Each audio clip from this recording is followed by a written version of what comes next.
নমস্কার, বাঙালি ধর্ম চ্যানেলে সবাইকে স্বাগত। সবাই কেমন আছো? আশা করি ভালো আছো। ভালো থাকবে, ভালো রাখবে, নিজের কর্মের ওপর সদা সর্বদা ভরসা রাখবে। নিজের বাড়িতে যদি চাও মা লক্ষ্মীকে চিরস্থায়ী করতে, তাহলে এই নিয়মগুলো অবশ্যই মেনে চলবে। আজকে কয়েকটা গুরুত্বপূর্ণ কথা আমি তোমাদেরকে বলবো। চেষ্টা করবে সব সময় এই নিয়মগুলো মেনে চলার। সেটা হলো, বিছানায় শুয়ে বা বসে কি কি কাজ করতে নেই। তোমরা অনেকেই হয়তো এই বিষয়টা জানো, আবার অনেকেই হয়তো সম্পূর্ণটা জানো না। তাহলে চলো জেনে নেওয়া যাক বিছানায় শুয়ে বা বসে কি কি কাজ করতে হয় আর বিছানায় শুয়ে বা বসে কি কি কাজ করতে নেই। আমরা প্রত্যেকেই মা লক্ষ্মীর কৃপা পেতে চাই, কারণ তিনি হচ্ছেন ধন সম্পদের দেবী। আর্থিক অনটন, অভাব সব কিছুই দূর করতে পারেন একমাত্র তিনি। তাই মা লক্ষ্মীকে আমরা সবাই চাই ঘরে বেঁধে রাখতে। কিন্তু মানুষের কিছু কু অভ্যাস মা লক্ষ্মীকে ঘর ছাড়া করে, আর এই কু অভ্যাসগুলি তোমার ও তোমার পরিবারের স্বাস্থ্য খারাপ করে এবং বাড়িতে নেগেটিভ এনার্জির পরিমাণ বৃদ্ধি করে এবং বাস্তু দোষ সৃষ্টি করে। তাই এই কু অভ্যাসগুলি যত তাড়াতাড়ি সম্ভব এগুলোকে ত্যাগ করো। প্রথমেই যেটা বলবো সেটা হচ্ছে, বিছানায় বসে কখনো খাবার খাবে না। কিছু মানুষের অভ্যেস আছে সকালের জলখাবার, রাতের খাবার বিছানায় বসে খায়। এগুলোকে কিন্তু বন্ধ করতে হবে। তবে যদি কোনো অসুস্থ ব্যক্তি থাকে, তার ব্যাপারটা সম্পূর্ণ আলাদা। তোমরা সুস্থ আছো অথচ বিছানায় বসে খাবার খাচ্ছ, এটা কিন্তু সংসারে অমঙ্গল ডেকে আনে। সেই বাড়িতে মা লক্ষ্মী কখনো থাকেন না। তাই এই কু অভ্যাস ত্যাগ করো। দ্বিতীয় যেটা বলবো সেটা হচ্ছে, মেয়েরা যখন ঘুমোতে যাবে তখন কখনো মাথার চুল খোলা রেখে বিছানায় ঘুমোতে যাবে না। এই অভ্যাস, এটাও কিন্তু ভীষণ খারাপ অভ্যাস। এই অভ্যাস বাড়ির নেগেটিভ শক্তির পরিমাণ বৃদ্ধি করে, অমঙ্গল ডেকে আনে। তোমার সন্তানদের ক্ষেত্রে এটা খুব ক্ষতিকর। তাই এই অভ্যাস ত্যাগ করো। কখনো চুল খোলা রেখে রাতে ঘুমোতে যাবে না। 3 নম্বর যেটা বলবো সেটা হচ্ছে, যেখানে শো, মানে যেদিকে মাথা দিয়ে শো, মাথার কাছাকাছি, আবার যেদিকে পাটা থাকে সেই পায়ের কাছাকাছি কখনো যেন কোনো ফার্নিচার না থাকে, বা খাটের কাছাকাছি, খাটের গায়ের সাথে লাগানো যেন কোনো ফার্নিচার না থাকে। শোকেস, আলমারি এসব যেন বিছানার থেকে অন্তত 1 হাত 2 হাত দূরে যেন থাকে, কখনো যেন বিছানার সাথে লাগানো না থাকে।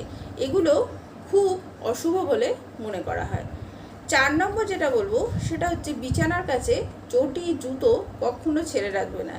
এই সমস্ত জিনিস প্রচুর পরিমাণে নেগেটিভ এনার্জি ছড়ায়। নেগেটিভ এনার্জি বাড়িতে কিন্তু রোগ ব্যাধির পরিমাণ বাড়ায় এবং সাংসারিক অশান্তিও বৃদ্ধি করে। 5 নম্বর যেটা বলবো সেটা হচ্ছে, অনেকেরই এই অভ্যাসটা কিন্তু আছে, বিছানার নিচে টাকা পয়সা, সোনাদানা, কাগজপত্র এইসব কিন্তু বিছানার নিচে রাখে। কখনোই বিছানায় বা তোষকের নিচে কখনো টাকা পয়সা রাখবে না। টাকা পয়সা হচ্ছে মা লক্ষ্মীর জিনিস, সুন্দর করে জায়গা মতো গুছিয়ে রাখবে। অনেকে আছে কাগজপত্র রাখি, এই কাগজপত্রও কিন্তু বিছানার নিচে কখনো রাখবে না। এতে নেগেটিভ শক্তির পরিমাণ বাড়ায়। বিছানা সবসময় পরিষ্কার পরিচ্ছন্ন রাখা উচিত। বিছানার নিচে টাকা পয়সা রাখলে মা লক্ষ্মী রুষ্ট হন এবং গৃহত্যাগ করেন। 6 নম্বর যেটা বলবো সেটা হচ্ছে, কাঁচা জামা কাপড় অনেকে আছে বিছানায় এনে রাখে। কাঁচা জামা কাপড় কখনো বিছানায় রাখবে না। বিশেষ করে যেটা পরে পুজো করবে সেই কাপড় কখনো বিছানার উপর রাখবে না। 7 নম্বর যেটা বলবো সেটা হচ্ছে, ঘুমোবার সময় মাথার কাছে কোনো রকম ইলেকট্রনিক্স জিনিস, বিশেষ করে ফোন। এখনকার ছেলেমেয়েদের মধ্যে এই প্রবণতাটা প্রচুর দেখা যায়। ঘুমোবার সময় মাথার কাছে ফোন রেখে দেয়। এটার কোনো ধর্মীয় কারণ না, এটার একটা বৈজ্ঞানিক কারণ আছে।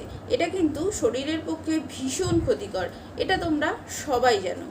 8 নম্বর যেটা বলবো, এই ভুলটা আমরা অনেক সময় অনেকেই করে থাকি। সেটা হচ্ছে, ডিও বা পারফিউম লাগিয়ে রাত্রিবেলা আমরা শুতে যাই। এটা কখনো করবে না। শাস্ত্র অনুযায়ী এই ধরনের কর্মকাণ্ড অশুভ বলে মনে করা হয়। এছাড়া একটা বৈজ্ঞানিক কারণও আছে। এই পারফিউম, ডিও মেখে যদি ঘুমোতে যাও তাহলে অনিদ্রাজনিত সমস্যা হতে পারে।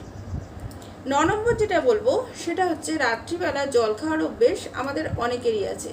অনেকেই প্লাস্টিকের বোতলে জল নিয়ে গিয়ে বিছানার সামনে রাখে। এটা কখনো করবে না। প্লাস্টিকের বোতলকে যত তাড়াতাড়ি সম্ভব বর্জন করা উচিত। প্লাস্টিকের বোতলে জল খাওয়া একদমই উচিত নয়। এর পরিবর্তে তোমরা তামার বোতল, স্টিলের বোতল ব্যবহার করতে পারো বা স্টিলের জগও তোমরা ব্যবহার করতে পারো। প্লাস্টিকের বোতলে জল রাখা এবং জল খাওয়া দুটোই কিন্তু শরীরের পক্ষে ভীষণ ক্ষতিকর। 10 নম্বর যেটা বলবো সেটা হচ্ছে শুতে যাওয়ার সময় বিছানায় বসে চুল আঁচড়ানো। অনেক মেয়েরাই আছে রাত্রিবেলা বিছানায় বসে চুল আঁচড়ায়, এটা কখনো করবে না। এর প্রভাব গৃহের মধ্যে পড়ে। এইসব অভ্যেস গৃহে রোগ ব্যাধির পরিমাণ বৃদ্ধি করে এবং মা লক্ষ্মী গৃহত্যাগ করেন। তাই বিছানায় বসে চুল আঁচড়ানো বন্ধ করো। সর্বশেষ যেটা বলবো সেটা হচ্ছে বিছানায় যখন শুতে যাবে তখন বিছানাটা খুব ভালো করে ঝেড়ে নেবে। অনেকে আছে রাত্রিবেলা বিছানার চাদরটাকে পাল্টে নেয়, এটা হচ্ছে খুব ভালো অভ্যেস। যারা পাল্টাও তারা তো খুব ভালো কাজ করো, না হলে বিছানাটা খুব ভালো করে ঝেড়ে নেবে।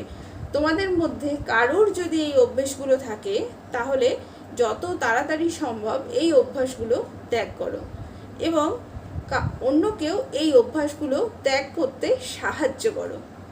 ভিডিও কেমন লাগলো কমেন্টের মাধ্যমে অবশ্যই জানিও। যদি ভালো লাগে তাহলে একটা লাইক করে দিও, আমার চ্যানেলটা সাবস্ক্রাইব করে নিও।